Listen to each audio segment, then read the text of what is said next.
తెలంగాణ ఉద్యమంలా ఉద్యమానికి ఊపిరిలూదిన పాటగాళ్ళు రాగం తీయలేని రప్పలై పోయిరిప్పుడు. మన గీతాన్ని మనోళ్ళు వాడేతందుకు అర్హత లేనోళ్ళయ్యిర్రు.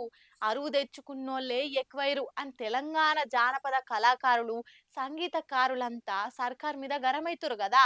ఇక అందులో ఎస్వి మల్లిక్ తేజన్ననైతే ఏడాది కింద ఏమైందో చెప్పుకొని బాధపడుతుండు. రాష్ట్ర గీతం మీద పెద్ద పంచాయతీ నడుస్తుంది కదా. అందశ్రీకి నచ్చినోళ్ళనే సంగీతం కొట్టించుకోమన్నా కీరవాణిని పెట్టుట్లో నాకేం సంబంధం లేదని సీఎం సార్ చెప్పుకొచ్చిండు. అయితే ఏడాది కింద ప్రతిపక్షాలు ఉన్నప్పుడు ఇప్పుడు ముఖ్యమంత్రి రేవంత్ సారు, డిప్యూటీ బట్టి సార్లు, అందశ్రీ సార్లు అప్పట్లోనే జానపద సంగీత దర్శకుడు, గాయకుడు ఎస్వి మల్లికన్న తోటే పాట చేయించిరట.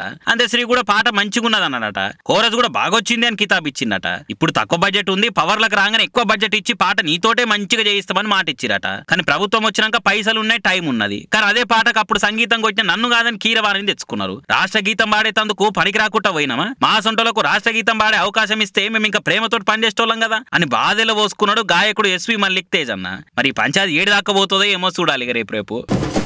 వారం 10 రోజుల సంధి హోటళ్లు, రెస్టారెంట్ వాళ్ళ బెండు తీస్తుర్రు ఫుడ్ సేఫ్టీ వాళ్ళు. గింత చేస్తున్నా కొందరి హోటళ్లల్లో తీరైతే మారతలేదు. మరి చెక్కింగ్ వస్తున్నారన్న బుగులు కూడా లేకుండా మనల్నెవడు ఏమంటాడులే అన్న ధైర్యమో ఏందో గాని ఇంకట్లనే బరి తెగిస్తుర్రు.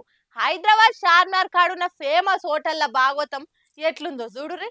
అద్దాల రూమ్లు, వెరైటీ థీమ్లు, పైన పటారం లోన లొటారం అని మస్తుగా మత్పరిస్తున్నారు కొందరు హోటల్స్ నడిపించేటోళ్ళు.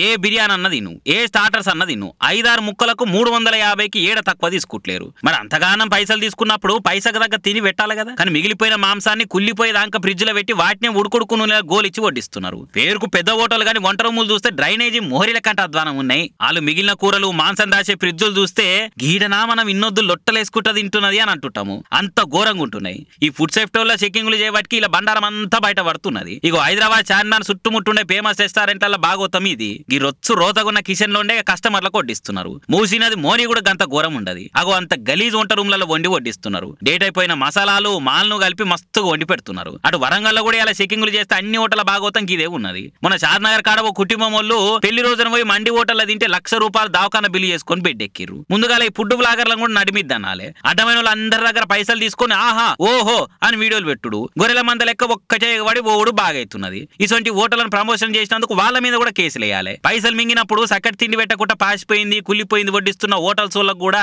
ఉడుకుడుకు గోలిచ్చే శిక్షలు ఏమన్నా ఉంటే కూడా ఏసులు పెట్టాలి. లేకుంటే వాళ్ళ ఇంటోళ్ళందరికీ వాళ్ళ హోటల్ గలీజ్ కిచెన్ లో ఫ్రిడ్జ్లకి వెళ్ళి తీసి వండి పెట్టిన వంటలే వరుసగా వారం రోజులు తినబెట్టే శిక్ష వేయాలి. లేకుంటే ఇంత ఘోరమా అని తిడుతురు ఇక జనం.